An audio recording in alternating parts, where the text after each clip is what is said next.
Welcome back. વાત હવે આંબાને જળમૂળથી કાપવા મજબૂર બનેલા ખેડૂતોની કેસર કેરીના ગઢ તરીકે ઓળખાતા તાલાલા ગીરમાંથી ચોંકાવનારા દ્રશ્યો સામે આવ્યા, જ્યાં દીકરાની માફક વર્ષો સુધી માવજત કરી ઉછરેલા આંબાને ખેડૂતો જળમૂળથી કાપી રહ્યા છે. વાતાવરણમાં સતત બદલાવથી માવઠા વાવાઝોડાથી કંટાળી ખેડૂતો આંબાના બગીચાઓને જમીનદોસ્ત કરી રહ્યા છે. તાલાલા ગીરના ખેરદાર ગામના બે ખેડૂતોને 9 વીઘાથી વધુનો વર્ષો જૂનો કેસર કેરીનો બગીચો છે, પરંતુ છેલ્લા 3 વર્ષથી ઉત્પાદન ઘટતા આંબાને કાપી રહ્યા છે. તેની સામે હવે મગફળી, અડદ, મગ, બાજરી, ઘઉં અને ચણા જેવા પાક તરફ વળી રહ્યા છે.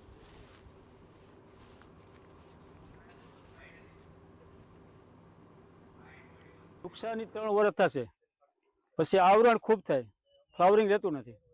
તો આમાં કરજ કરીને દવાઈ છાંટીએ, ખાતરું નાખીએ, ભાડે પાણી જ્યાંથી લઈએ, એમ ઉજેરા પણ કંઈ વળતર થતી નથી. ગાંઠનું હમું કરજ થાય તો શું કરવાનું થાય? બધાને વળતર મળે, બાગાયતનું વળતર મળે, બરોબર. માંડીમાં નુકસાની મળે, અમને કંઈ નુકસાની મળતી ને ખોટા વરસાદ એમનો માવઠા થયા કરે તો આમાં નુકસાન છે. તો આમાં કોઈ વળતર નથી આવતી ને ઓલા બધા વળતર આપે તો પછી આનો અમારો કોઈ આધાર જ નથી કુદરત સિવાય. તો કાઢી નાખીએ, બીજું ગમે તે વાવીએ ને આમ રાખીશું, જમીન અમારી વેચાઈ જાય રહી. મોર સારા આવે છે, પછી વાતાવરણમાં શું ચેન્જીસ આવે એને લીધે આખું બધું ખરી જાય છે. મોર ને ખાખરી જે થાય છે એ પીરી થઈને બધી ખરી જાય છે, કંઈ રહેતું નથી. આ વર્ષે આંબામાં વધીને મોટા આંબા છે તો 4 થી 5 ખાખરી જોવા મળે છે. તે પણ અત્યારે ખરી જાય છે, રહેતું નથી. એના બદલે અમે કાપી નાખીએ છીએ. 9.5 વીઘાના આંબા હતા અને તે આખા કટિંગ કરીએ છીએ. તો હવે શું કરશો?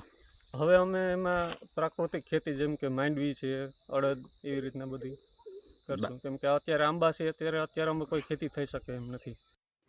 ખેડૂતોનું કહેવું છે કે આંબામાં ફ્લાવરિંગ સારું થાય છે, પરંતુ પછી નાની કેરી ખરી પડે છે અને જે બચે છે તે પણ સારી રીતે વિકાસ પામતી નથી.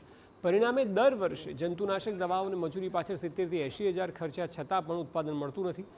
માત્ર એક બે નહીં, પરંતુ તાલાલાના અનેક ગામોમાં આવી સ્થિતિ છે. આ સ્થિતિ અંગે બાગાયત અધિકારીએ જણાવ્યું કે છેલ્લા કેટલાક વર્ષોમાં કેરીનું ઉત્પાદન ઘટતા ખેડૂતો બગીચા કાપી રહ્યા છે. બીજી તરફ નવા કેસર આંબાના વાવેતર પણ મોટા પ્રમાણમાં થઈ રહ્યાનો દાવો કર્યો છે. જે આંબા જૂના છે, જે આંબામાં ટ્રેનિંગ થતું નથી, અથવા તો જે આંબામાં પોષણ વ્યવસ્થાપનને લગત કોઈ પણ પ્રશ્ન હોય, તો આવા આંબા છે એ ઉત્પાદન ઓછું આપતા થયા છે અને રોગ જીવાતનો પ્રશ્ન પણ વધ્યો છે. તો આવા આંબા છે એ દર વર્ષે 2-5% કટિંગ થતા હોય છે. પરંતુ એની સામે ગીર સોમનાથ જિલ્લાની વાત કરું તો લગભગ 500 થી 700 વીઘા અથવા તેનાથી પણ વધારે વિસ્તારમાં નવા આંબાનું પણ સાથે સાથે વાવેતર છે. સમગ્ર ગુજરાતમાં પણ દર વર્ષે આંબાનું વાવેતર છે એ દિવસે ને દિવસે વધતું જ જાય છે.